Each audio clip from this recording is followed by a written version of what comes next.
hello again, everybody. Welcome to Aquarius Rising Africa, where things are challenging right now in this Mercury retrograde on African soil. That's for sure.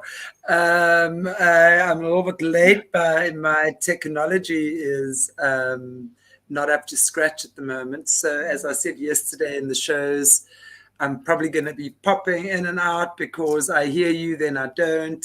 But Joe and Alice are absolutely perfect with what you guys are hearing and all of that stuff. So apologies for the internet issues. So if I sit for a few moments staring stupidly and not, it's only because I can't hear you, okay? Not because I've suddenly lost my brain. Just so you all know. Anyway, wow. Welcome back to Joe and Alice. So good to have you guys back. How are you? So good to be back. So good to be back. How are you? My friend, I am so sorry that you are challenged with this. It must be so frustrating. I'm telling you, my friend from Namibia, in fact, with the one I was interviewing last night, Iana, she was just saying, we had a long chat afterwards on the phone, and she just said, out of all the governments in the world, the ANC has got to be the most corrupt. And these are the people that the foreign countries in years gone by were backing, the injustice of it all, it's such a huge injustice. They just steal and rape and pillage. And, everyone just has to and they're all like in their 70s. I mean, they should be geriatrics. I mean, they should be in coffins by now. Let alone freaking. Not for nothing, but it sounds like our government. No, they're like 70 and 80. It's like, what are these old geriatrics doing? It's like they're leeching off the top and they just suck everything. But hey, we're in Africa. So I guess that's the price we pay for apartheid, right? Oh my goodness. Yeah. Anyway, it's so good to have you guys here. As I said, I'm probably going to be in and out, although I seem to be chatting away much too happily at the moment. Well, if we see if we freeze up, we'll just carry on, right, Joe? We can do a little tap dance or something. Yeah, we'll do a little tap dance. Absolutely, because what happens is my internet will die every now and again, and then it'll give me the wheel of horror. But I can hear you, and then I'll try and talk, and apparently you can hear me, but not all the time. But anyway, we'll figure it out as we go along. And I'm so grateful to have Joe and Alice back with us today, and obviously having your beautiful daughter Nikki on last week as well was such a pleasure. So if you guys haven't caught the interview with Nikki Langston on Solutions, please do. She's Joe and Alice's daughter, and obviously spoke a lot about her journey as well, as the daughter, an only child actually, in a situation where Alice had borderline personality disorder. Joe obviously trying to navigate his way through that, and her experience through all that. It's really beautiful and very, very inspiring. I want to encourage you all to really open yourselves up and listen to these interviews, because if it's not you per se, I will pretty much guarantee that there's at least 10 of your family members who have something going on, right? Or at the very least, people in your surroundings, because, the more we can understand these things, the easier. I was actually I saw something on Instagram, I think it was a day or two ago, very disturbing, where you see this fully grown adult man who apparently has 4 kids, and he has a complete fetish with being a toddler, a little baby girl. And just to watch this is incredibly disturbing.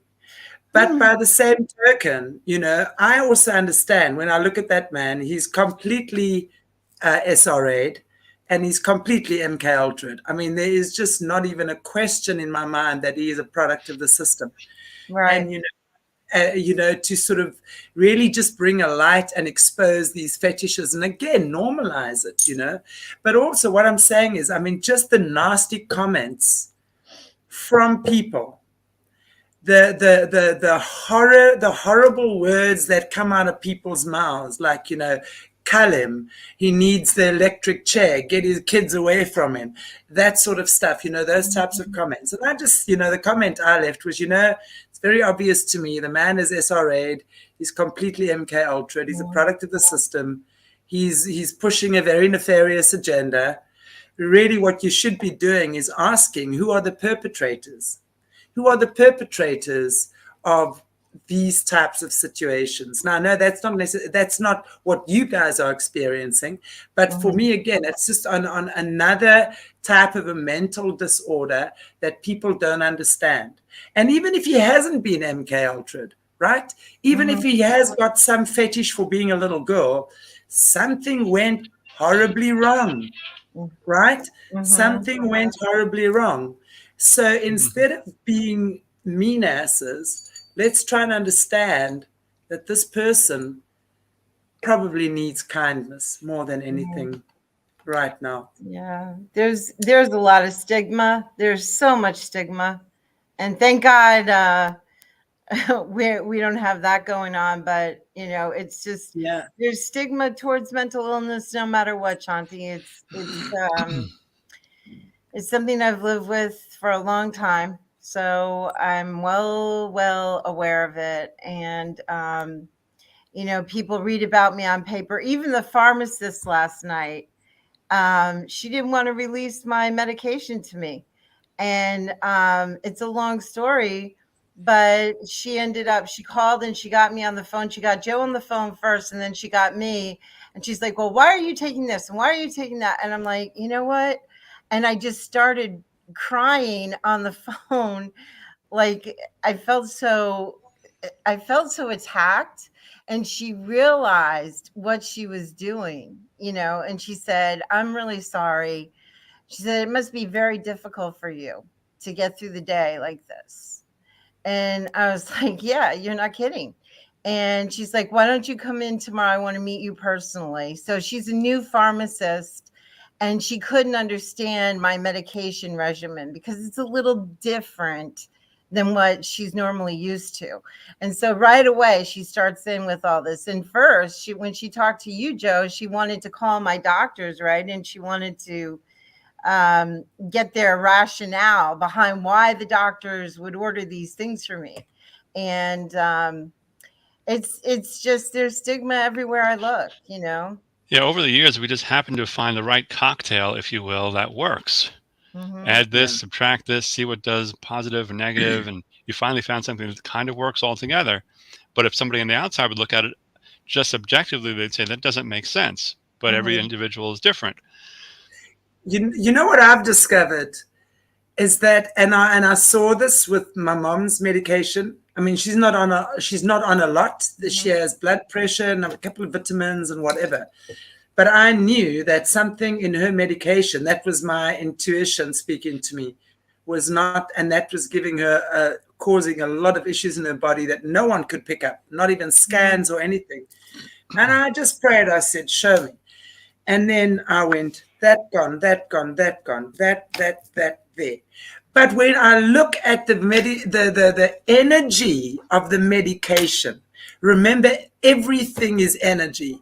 They are like little demons. I'm telling you, it's like fighting with each other. The energy are coming because everything is energy. So a lot of this medication is really not good. The only thing I can explain it attacks other things. So you've got to have medication that actually works together energetically. It has to work together. I have been there where it hasn't worked, and it's not fun. Years ago, Alice tried a medication for psoriasis, and she was dealing with depression then too. And the medication specifically said, do not use if you're depressed because it could make you suicidal. And the doctor said, oh, don't worry about it. You'll feel so happy that your psoriasis is gone. You won't be suicidal. You'll be happy. Right. And she took it for a week, wanted to kill herself, and we wanted to kill the doctor. And we got off of it immediately. Yeah. Within a few days or a week, it was obvious, but the warnings were there, but the doctor said, oh no, it'll be okay. Mm-hmm. I remember so you have to try. that. You can't trust the doctors or what the drugs say. You have to try it for yourself and know. And it's Absolutely. not like, and this topic today is not on medication, but we're here. So, but it's not like you don't have the withdrawal of going on and off the medications too, because there's withdrawals with everything. And so it's a battlefield is what it is. It's a literal battlefield. But we wanted, Joe and I were saying, you know, what do we want to discuss and bring to the table today, Shanti? And what we got was so much feedback, Nicole and I, and even Joe, from how do you regulate somebody when they're going off the handle? How do you bring somebody back from when their mind splits and when they're in a black mode or when they're just going off the chain? And, you know, how do you bring somebody back home from that? And that was something that people really were interested in knowing more about. And so we call that dysregulation, when the mind has become so dysregulated that you can't literally think straight. You can't really function, and it can take on a whole bunch of forms. Sometimes people dissociate and they'll actually not even be with their body at that time. I'm not talking about an out-of-body experience. I'm talking about they just shut down and they can't think. And I had an episode this week, and like, you can't imagine your granddaughter's face or your husband's face. It's really, really hard. So we wanted to hit on that topic, and I think you agreed with us that that was a good topic. Totally, and I look forward to that. I would just like to ask you for a sense of clarity, and maybe Joe, you also would have some input here. What would be, let's say, for example, you've been cool, no incidents or funny feelings or whatever for 2-3 weeks, a month even, everything's going hunky-dory, and then suddenly, boom, something happens. What would be, and I guess that's individual for everyone, I want to say that, but I think why I'm asking the question is that I think anyone and everyone in these situations can get triggered again. So what would be something that would be a trigger for you? And Joe, I want to ask you that as well from your observation. What would be something that would trigger us back into a state of association, I guess one calls it? Well, one of the big ones for Alice is untruth, deception, half-truths, that kind of thing. If somebody's telling her something and she knows it's not true and she's trying to get the truth and they're not cooperating, things can go a little off the rails because she's used to that when she was growing up. Nothing was real. Everything was a lie.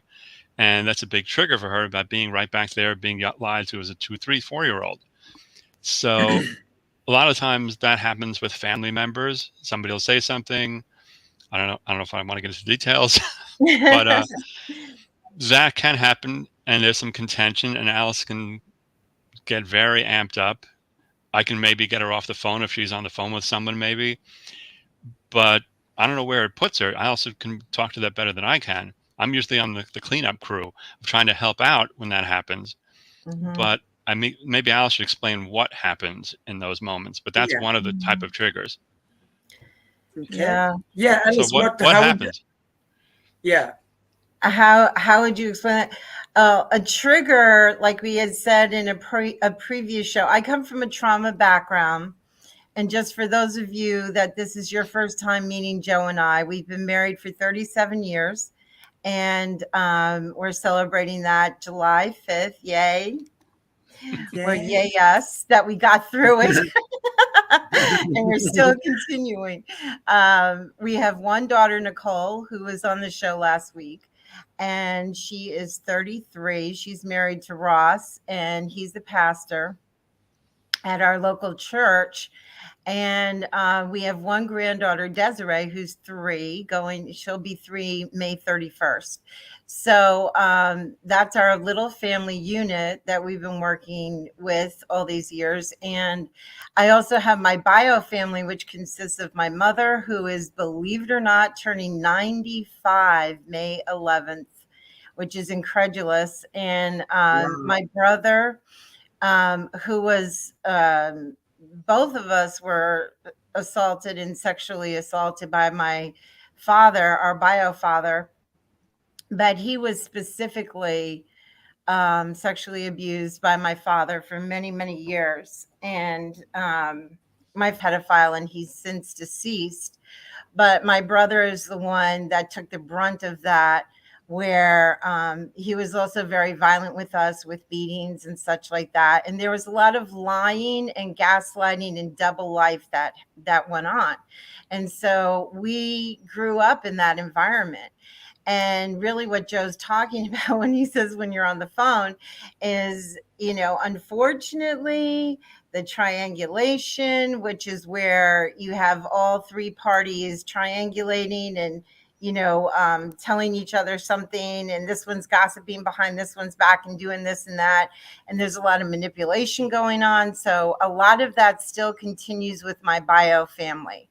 And we are, even through these shows, educating them. I mean, my 95-year-old mother sat on the couch watching Nikki yesterday, and she said, "Oh my gosh, boundaries. Who knew about boundaries?" We never had boundaries. We never had boundaries. But when you're looking at that generation, right? Mm-hmm. And especially women, right? Because it was very much a patriarchal time where your husband said and you did, right? Mm-hmm. So that was kind of like what it was like. I mean, even though we can sit in judgment of these situations years later and think, why didn't anyone do anything? Bottom line is, these were also very different times, right? They were very, very different times. Mm-hmm. And this is why we have to use our voices now more than ever before. Mm-hmm. Well, getting back around to the trigger detail, what can happen is when Alice experiences a situation that's not truth, or so-and-so told me this, but you said they said something else, I have to get to the truth. And she won't let it go, kind of like a bulldog. Where sometimes everybody's had that experience when they're talking to somebody and they're talking out their butt, it's not right. It's better not engage with them, but just say, okay, you could see it that way, and go on, move on. Mm-hmm. But Alice has this thing from being so gaslighted in her early years, she has to get to the truth. If she knows somebody's being deceptive, she has to get there. And if she can't get there, that can send her into an episode. Yeah. If there's blatant untruth that she can't uncover or the person won't admit. What would that episode look like? Woo, Shanti, you want some popcorn and the soda? No, honey, I could do a popcorn soda and a whole lot of other stuff today as well. I can tell you that. Oh my goodness. It depends. I know this sounds kind of odd, but it depends to the age that I'm triggered back to. Okay, so you're going back to certain stages, right? Okay, right. I could be triggered back to 3 years old, 4 years old, 10 years old, 12 years old. 12 years old was very radical for me because that's when my parents gave up custody of me as a foster child. They gave me over to the state of New York, and I became a part of the foster care system. So 12. For those who don't know, because she blew the whistle on what was going on in her family. Right, exactly. Because I told on my father. My mother really basically had a nervous breakdown and gave up custody of me to the state of New York. And I stayed in foster care until I was 18 when I was released to my own recognizances. But, the thing that happens is you're triggered back to an age. And, well, let's just go there because it happened, yesterday? We'll talk about yesterday.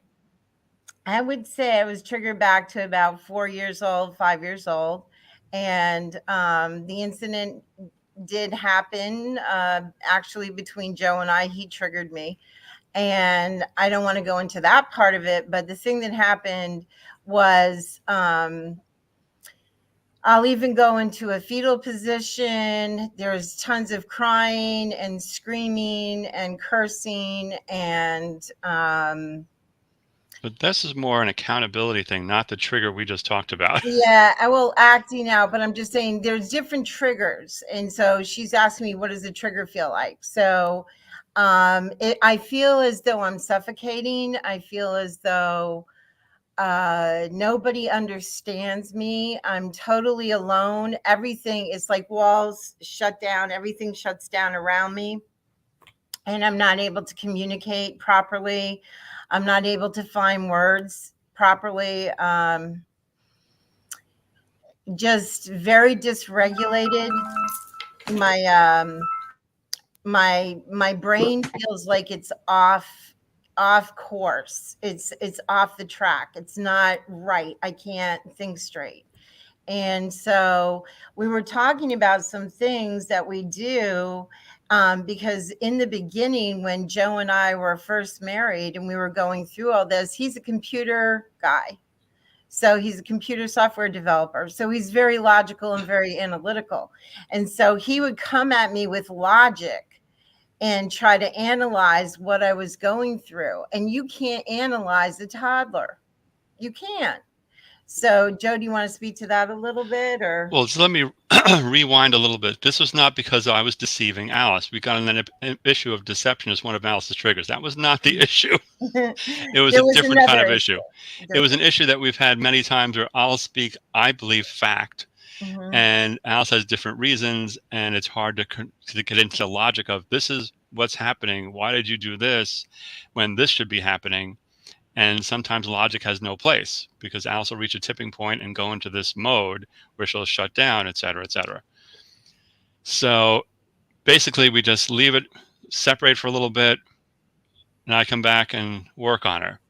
So basically I got into bed with her, hugged her a little bit, calmed her down. We were fine. We were able to talk about it later on.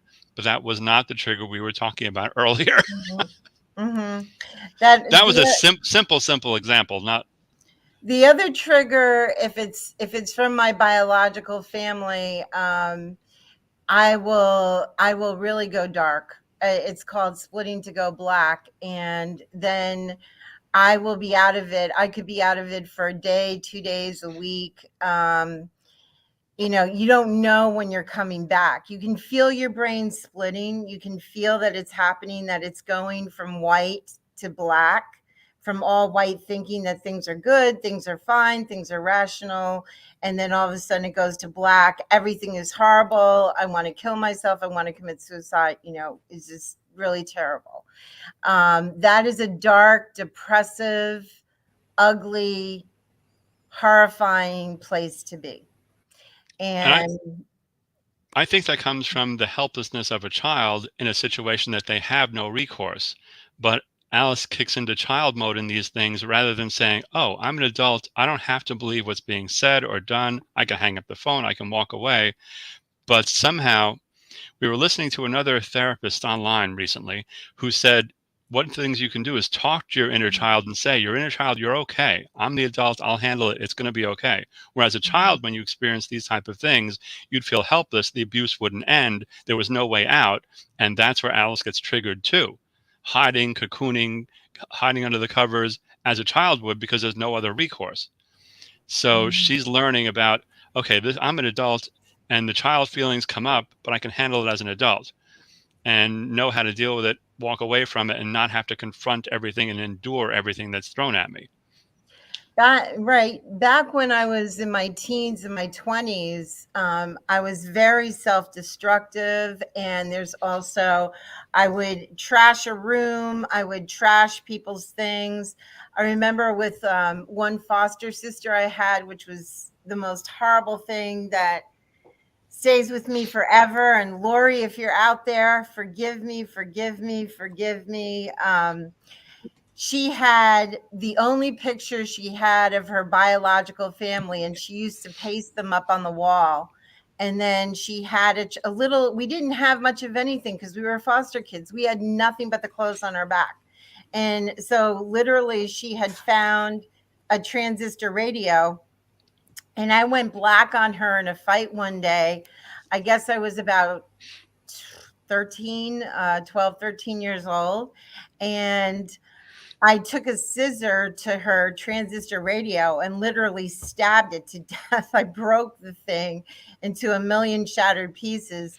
And then the most horrible thing of all is I cut up all her pictures of her biological family. And back then we didn't have cell phones, and there were no copies, and there were no photos. When I think of it, I could just burst into tears, but I cut up all the pictures. I'll never forget the look on her face. But when you're in black mind, you just want to destroy things. You just want to lash out, you know. And that's the way I used to be when I was married to my first husband, which was a very short marriage, to say the least. I was married at 19, and then I was married at 19, and then we were divorced by the time I was 23, and we had no children together. And he was a cocaine dealer. But long story short, instead, when we would argue, instead of doing the dishes, I would break every single dish in the cabinet. Break every dish, trash the apartment, trash everything, trash his stuff, throw his clothes outside. I mean, it was just like, you couldn't calm me down. And back then, the other thing that played very big into this was I was drinking alcohol, and I was also doing recreational drugs. I was doing cocaine. I was into pot. I was into speed. I was into a lot of things. And so uppers, downers, whatever you want to call them.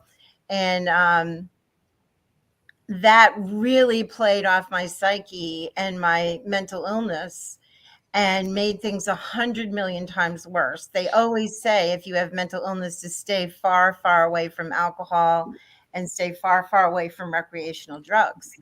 And so I think a lot of my acting out, that was back in my early teens, 20s, even up through, well, when I had Nikki, but I was clean by then. I was totally clean by the time I had Nikki at 29. Well, you were clean when we got married. You Yeah, I weren't was drinking clean. and drugging then. I wouldn't have been here.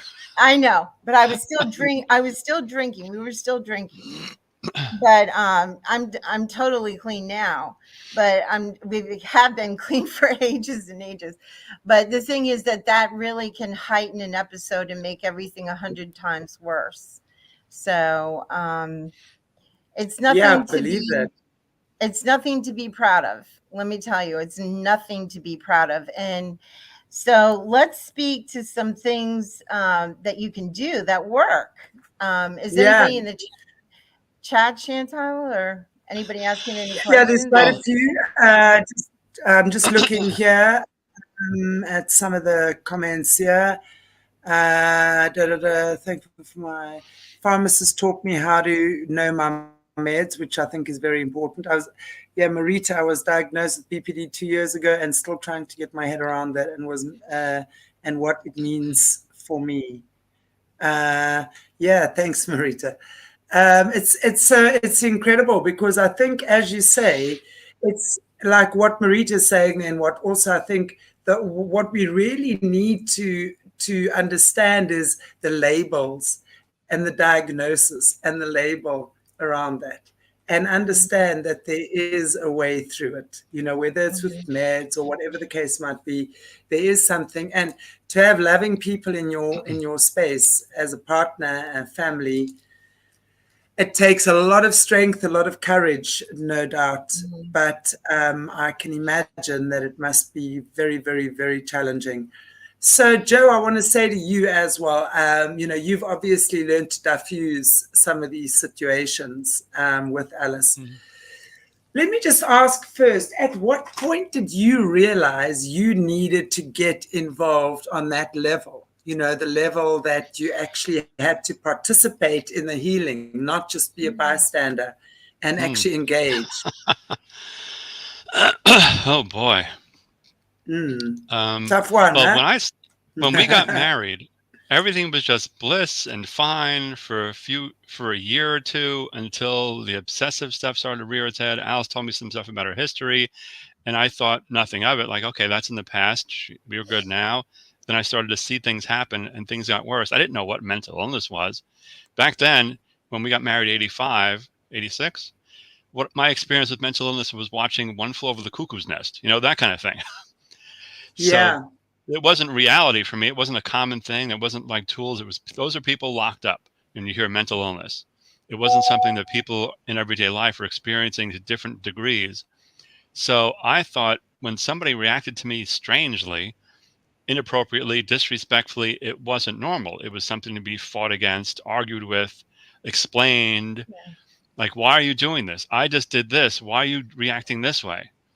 And a lot of arguments and situations become completely distorted, because when somebody's going black, things aren't perfectly logical. Things don't come out the way they really happened.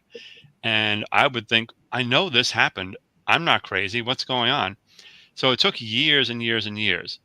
Well, let's just say that I wasn't even diagnosed with borderline personality disorder until I was 44 years old. So we went through things. We probably would have been divorced if Nikki had not been born, because by that time, 5 years of things being off the rails every once in a while, not knowing what's going on, I was about to give up. But when we had our daughter, I decided I'd never abandon her. So I stayed together. We made it work as best as possible. But as Nikki got older, the contention was always between Alice and myself, because I would think logically, like, please don't do this. We're on the same page as this. Don't do this. And if she did something completely off the rails and then wasn't accountable for it, then would argue with it, I wouldn't know where to turn. So as Nikki got older and we would argue, just to keep from blowing up, like I even once said to her, if you weren't my wife, I'd punch you or leave, and because that's how it got. It was so frustrating. You couldn't deal with it. There was no logic there. So I would leave the house. I worked from home. So I was home most of the time because I worked from home. I still do. But sometimes when it got to be too much, I'd walk out, and Alice was left there in a state, and Nikki would eventually come in and soothe her. Nikki eventually had her own issues with Alice, but usually the issues that Nikki attended to were fallout from Alice and I, and she was able to more easily calm her down than when I have a situation where it's me and Alice and I have to calm her down. When you're the cause, it's a lot harder to calm things down. But anyway, Absolutely. so I didn't really realize until 5-10 years ago, Alice didn't get diagnosed that this is borderline personality disorder until she was 44. So that was, a year or two ago. And so I knew there was something, because we were going to psychiatrists and therapists together. Every once in a while, we both go together and see what's going on, and we try to get some diagnosis. It wasn't until we heard that word and looked it up. I think Alice told the therapist about it, and we confirmed it, that it started to make more sense. Still, I didn't know what to do. So it took some time after that for me to start to think maybe there's something I can do, and starting to soften my stance. And as you've heard in past episodes, when Nikki put up her boundary that she would not soothe anymore and take any of that, then I had to. So we went through hell for a little while, adjusting that we're all we had. Nikki was not going to pacify mom. So that's when I had to learn, read a lot, talked a lot, negotiated a lot. We compromised a lot until I got to this point, which Nikki described in the last video, about how you have to treat the kind of person who's going through this episode like a child. And now I know, like same thing Nikki said, when my granddaughter has a little fit, you don't try to logic with her. You pick her up, hold her, talk softly, console her, and she gets over it. And I've learned to do that with Alice. Even if I'm wrong or she's wrong, no matter what, you have to go in there. One of the things I often did, especially in the early ages, when things were bad, I'd say, I don't want this. I'd turn away. The hardest thing is to turn towards it. And what is the number one trigger for borderline? Abandonment. Yeah, so turning away. Abandonment, because a child growing up had no help, no assistant, nobody to rely on. So abandonment is the number one thing. And when I would feel the contention was too much to bear, what would I do? Abandon. Save yourself. Go for a drive. And that's what I would do. And then I'd call, come back later, an hour or two later, and things would be better. Mm-hmm. But meanwhile, I also went through hell when I would leave. But at least it prevented, too much Yeah. because I felt there was no Yeah. other way. Let's. I want to just ask you there, Joe, in terms of that for you, I mean, how do you feel about being that as Alice's partner? Obviously, I think it must be difficult to be the husband, spouse, lover, partner in that way, and then deal with the fallout from time to time.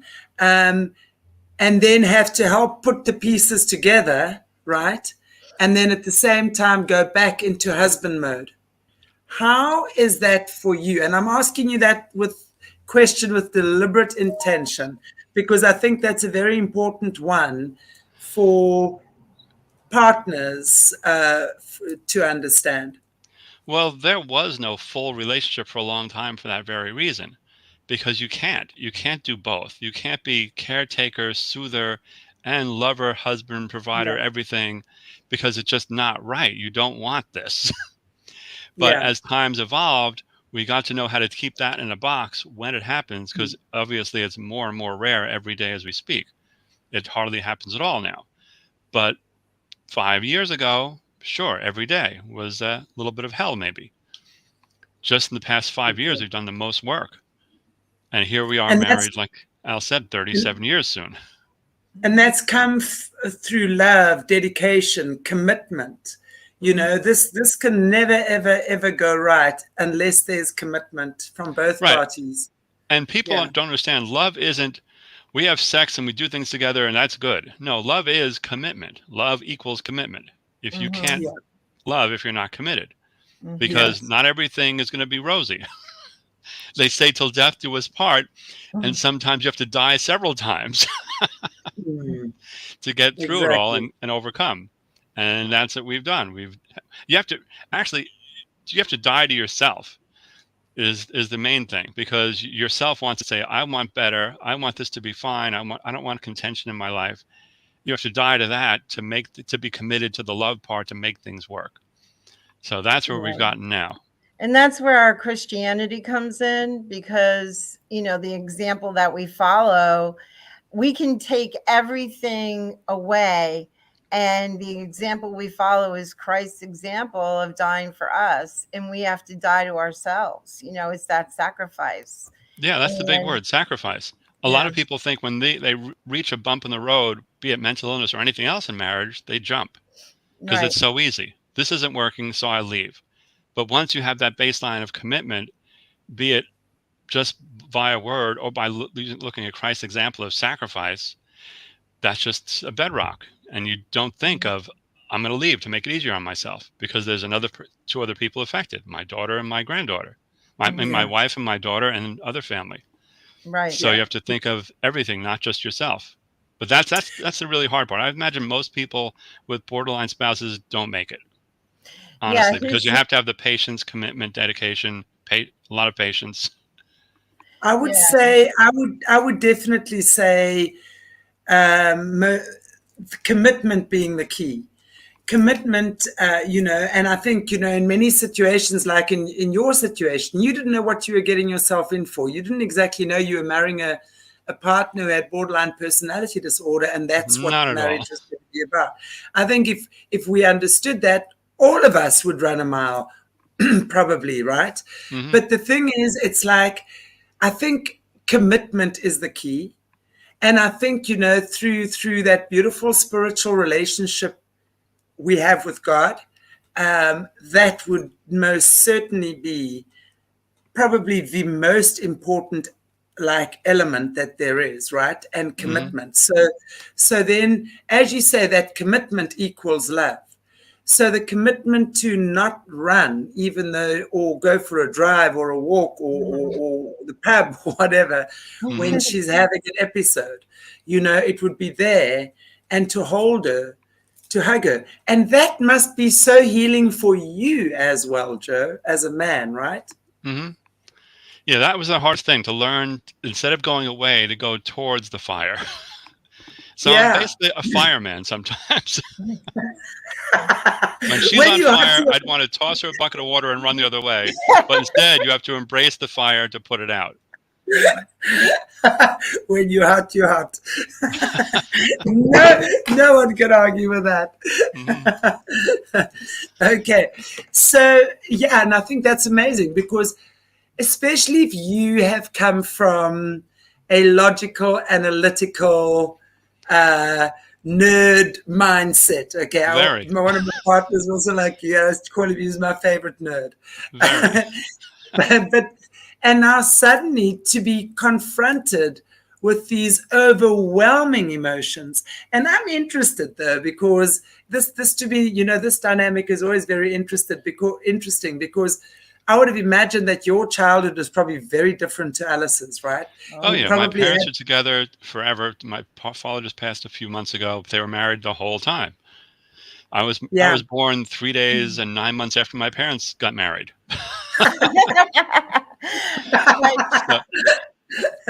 But also, there was no, his family is the least emotional group of people I've ever met in my entire life. Point.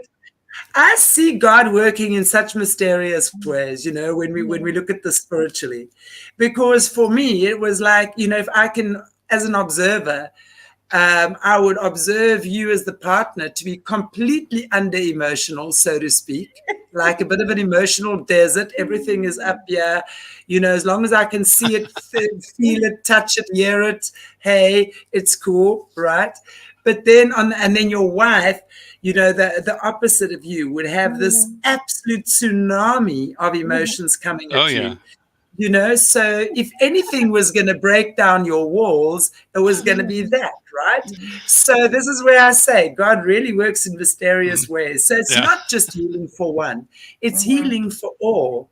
This is, I love it when we look at families when there's a drug addict, and I think I might have mentioned this before on the show, where there's one that's a drug addict or an alcoholic or the problem in the family, It's very easy to look at that person as the problem because it kind of makes, that's the scapegoat then. It makes you not responsible. Right. But when we all engage and we all understand that one person is really holding the wound for the entire family, and that takes a lot of courage for the person holding the wound because it's a very sore wound to carry. And the minute the family gets involved and each one participates and sort of takes their fair share of the responsibility of how I can make this better, what I can do. And that's why I say kudos to you guys, because you guys have got the gift of borderline personality disorder. You've got the gift of it. There's always a gift in everything. And that is unity, love, connection, commitment. God always works in mysterious ways. We know that. And if we can see the gift in the situation, that's when we've healed through it. And it's no longer a trigger. Yeah. To get back to the logic thing just for a minute, what I knew 30 years ago as a logical response was right the way I thought about it back then. But right now, I'm using a logical response as well, because now that I know the full picture, not knowing the full picture, why is this person attacking me for nothing? Logically, I'm out of here. But then when you take apart the onion and look inside about what's going on, it is logical. This happened because of this and because of that, and now she feels like this, and okay. So just go in there and soothe it. Put a blanket on the fire, and it's okay.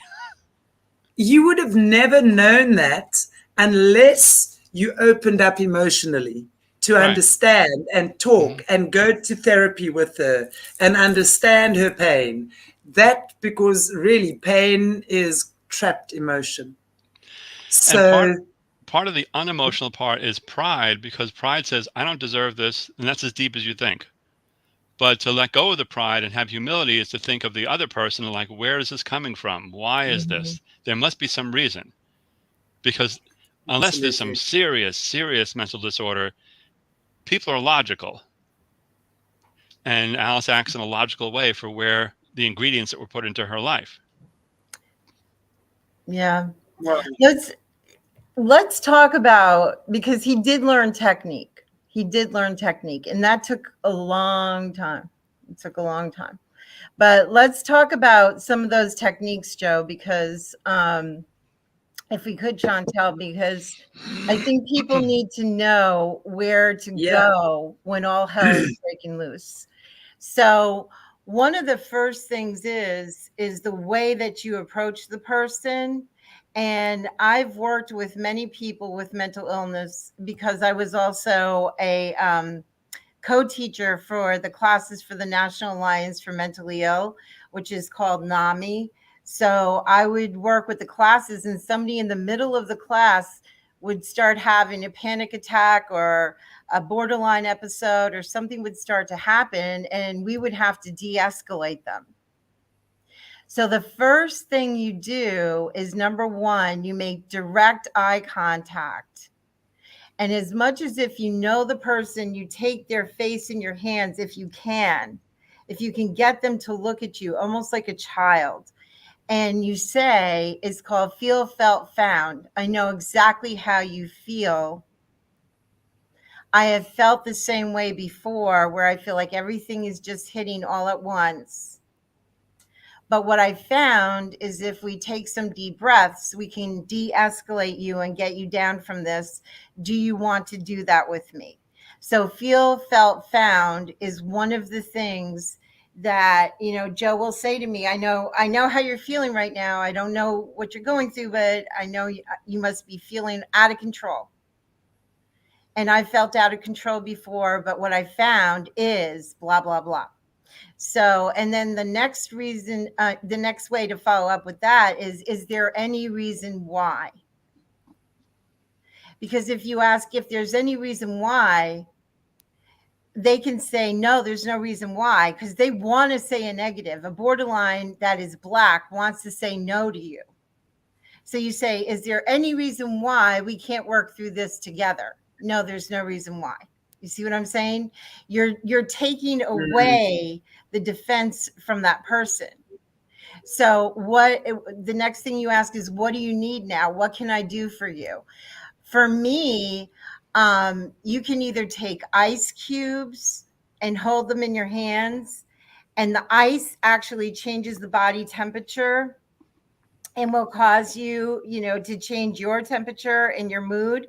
Or a very helpful thing for me is he will get me ice cold washcloths and just put them on my face, and I will de-escalate almost immediately, because it chills me out. It calms me down. It's like I can breathe through that. And so putting the ice cold washcloths on my face is something.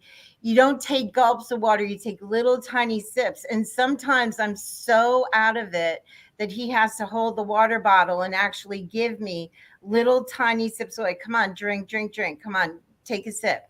And so he'll do that with me. The other thing is the sense of the 5 sense: your smell, your sight, your audio, your touch, your visual. Or did I miss one? I think I repeated visual and sight. But what you do is, like, for instance, for me, I'm very scent oriented. So I love perfumes and scents and aromatherapy and anything like that.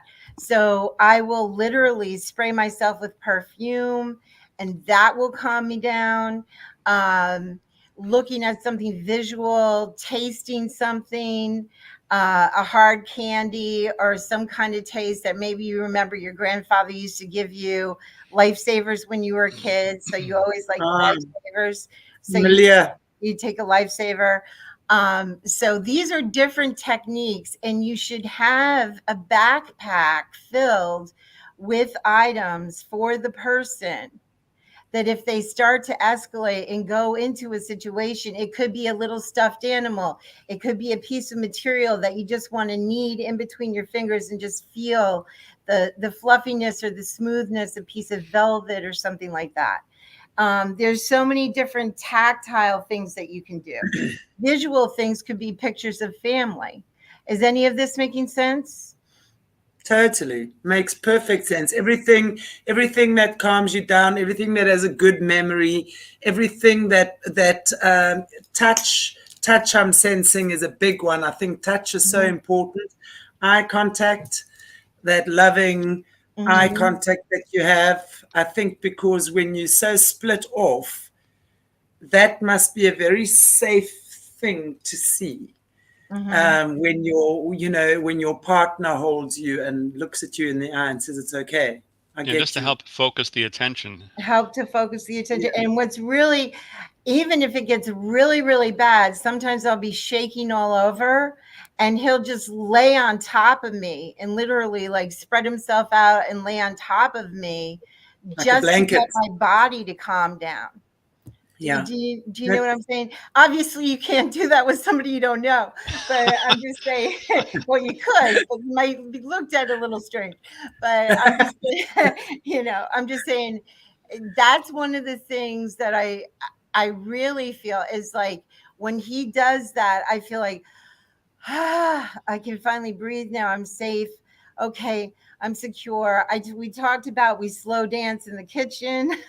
Wait, I don't really lay on top of her. It's more like spooning to comfort. Well, you have laid on top. Let's be real. Well, spooning or laying, I think what's really important is that whole body contact. I think for me, if I just think about myself when I'm feeling out of sorts, okay, and obviously I thank God have not experienced what the things you're talking about, but I know when I can have my temper flaring and I'm just like smoking through my nostrils. I think to have someone, a partner, very gentle, very strong, very firm, just say, hey, it's cool. Or, like, you got this. In that way, it's really, it's a very safe feeling, I think, to be able to know that someone understands you, someone gets what you're going through, you're not going to be abandoned, you're not the worst thing on the planet for having a meltdown. It's all good. You are loved, you're cared for, you're worthy, you're worth it.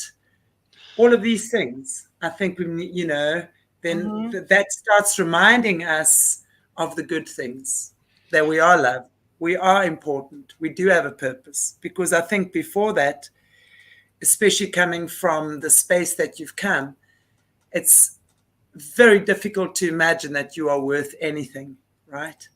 Yes.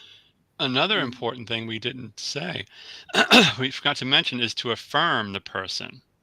Because often in the past, I'd seen Alice have some kind of episode or breakdown or reaction to something, and I would refute it.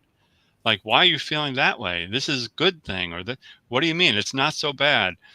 And that would make things worse. It would be like tossing gas on the fire. Instead, to affirm, like, I can understand. One of the phrases that we've learned to use is, I can understand how you could feel that way. Even if I have no idea how she could feel that way. Yeah.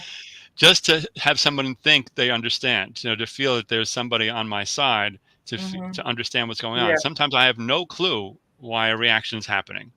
That happens less and less, but sometimes if you don't know, don't try to refute it or argue about it or probe about it. Like, just say, I can understand how you can feel that way.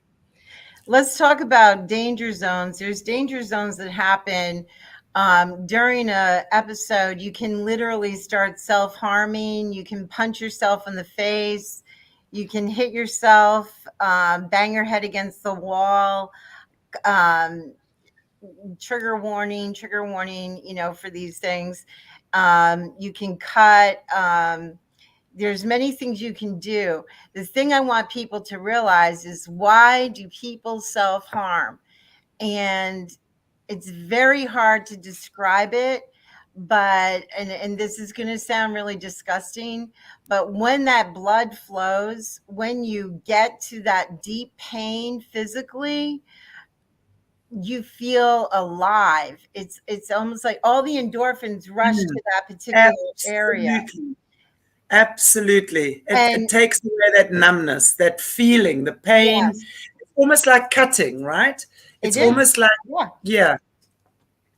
Yeah. Yeah. That's exactly what Wow. it is.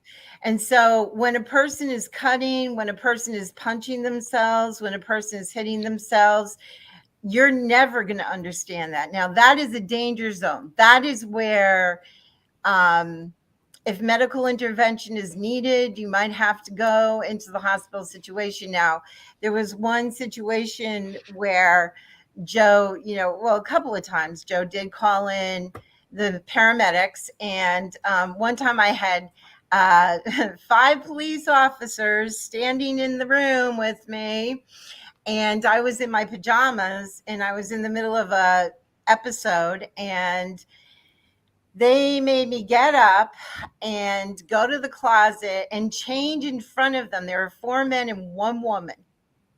And they made me change in front of them and get into my street clothes. And then they bound me on a stretcher. Oh my God. Oh, that was the worst feeling ever, was to be confined like that on a stretcher. And then they took me into this hospital where it was like a fishbowl. Everything was glass. It was an all glass room. And there was one table in the middle, like a gurney thing that you lay on. And nobody came to see me. Not one single person except a nurse came in once. And I said, I'm hungry, I'm thirsty. Is there any reason why you can't get me, something? They gave me a bag of Lay's potato chips and a bottle of water. And nobody talked to me. And then finally at midnight, this psychiatrist comes down from the ceiling in a camera. It was in a camera, a virtual psychiatrist. And he says, so what's going on with you, man? Like, what's happening? And I'm like, are you kidding me right now? Nobody has talked to me all day. They haven't taken my blood pressure. They haven't asked me if I'm suicidal. They haven't, nobody has done anything except bring me in here on this stretcher, leave me here with water and potato chips. Wow. And so he's like, do you want to go home? And I'm like, yeah, I guess so. And so he goes, well, call your husband and have him come pick you up. 15 minutes later, Joe was there. And that was the end of it. Not one single person talked to me. That was my intervention. That was what happened, calling 911, thinking she was in a suicidal episode, like a bad one. That only happened once. I was in a suicidal episode. Yeah. I was in a suicidal episode. But that, if that's the medical system that we're up against, if that's the healthcare system that we're up against to treat the mentally ill, screw that. It is absolutely screw that. Wow. That's too much. Wow. But we can't say every case would be like that, but that was this experience. Yeah, and that happened in Indiana. But one thing I will tell you also is I've gone to visit people who have gone into psych wards and who have been admitted, and they are so drugged. They are so completely drugged that they can't even barely to speak. They're just zombies. They're zombies. And one of my friends that went in, that I used to work with in NAMI, she put her fist through a wall and she was acting out. And so they drugged and sedated that girl 9 ways past Sunday. I mean, she was totally sedated. So don't always think that 911 is the answer, because it's not, that I've found. And I've been at this for many, many years. So 911 is not always the answer. I'm just looking at my notes here. I want to see if there's anything. Wow. Wow. Just talking about that. But that's a whole other episode, the medical but if they're self-harming, or you're going into a suicidal episode, or somebody has taken pills, you've got to get medical intervention. But just be prepared that it's not always the answer. It's not always the right answer, unfortunately. So, Joe, do you have anything further on that, or? Oh boy, that's just the worst case scenario. If there's serious suicidal ideation, you have no idea what else to do. That's the point I was at that point, where ideation can happen often, but it seemed the more serious I've ever seen it in 20 years at that point. What does ideation mean, Joe? Ideation means thinking about it. Right. But when you're going beyond that and talking about it and seem more serious than you've ever seen before, then her therapist at the time said if she does that, well, then all you can do is call 911. So I did. It didn't help anything. It diffused the situation at that time. We decided it was never going to be a solution in the future. But that was a bad, bad, bad time. Wow. Yeah, I can know that time. Wow. Wow, wow, wow.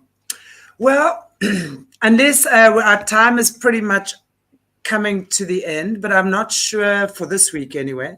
I'm not sure if there's anything else either one of you would still like to share or speak up about before we end today's show.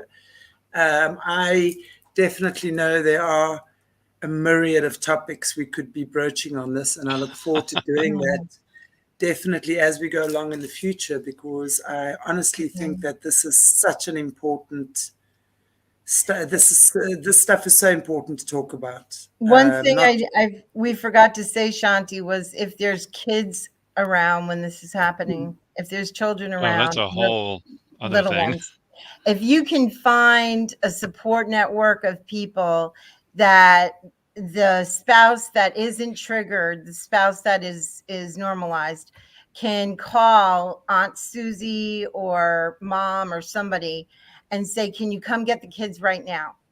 You know what I'm saying? If you can get a support network where at the drop of the pin, you can call somebody and get them to take the kids out of the situation, that is the best possible way to go. Because, wow, that is so traumatic for kids to have to observe that, right? So absolutely, I'm going to definitely say that the first thing we have to try and do is protect the children from this, you know. We can't protect them from everything, but we can protect them as much as what we can, because it's very disturbing for them, for kids to see stuff like this. I mean, I remember just seeing my parents argue as a child. And not even bad, but just like if they got a bit testy with each other. Jeez, I hated that. I hated it. It was like... And the kid usually feels it's their fault because they have no idea what's going on. But, you know, Shanti, for you to give platform to this, for you to give topic to this, to allow us to speak to this is huge, huge. Well, can't thank you enough. Cannot thank you enough. It's honestly such a pleasure. It really, really is. You all know I'm a healer. And I think, you know, in order to heal authentically, we have to bring up the pus and the gunk that's creating the wound to begin with. And we got to clean that, and we've got to heal that, because that's really not just with one or two families. That's with everyone on this planet, I dare say. We've all got healing to do. Amen. That's right. I just want to say there is hope. There is healing. Joe and I, if we can make it through, Nikki will tell you, anybody can make it through. If we can make it through, anybody can make it through. You can make it through if you're willing to commit. Oh, something else we didn't mention. If your partner is having an episode, try not to take it personally. Yeah. And instead use compassion, humility, and patience. Yeah. But if you take it personally and start to fight, it doesn't work. And you get offended by the words they're saying. I mean, gosh, you're dead in the water, right? Yeah. And I think that's probably when you say a lot of marriages don't make situations like this, that's probably, I would imagine, the number one reason that aggression, the violence with your words. Because, man, words are hectic. Absolutely. Yeah. Yeah. Wow. But thank you so much, Chantelle. Thank you. You're amazing. You're so brave. You're an amazing woman, and you've got an incredibly amazing husband, and you've got a beautiful daughter, and it's such a pleasure and such a privilege actually to chat to you guys.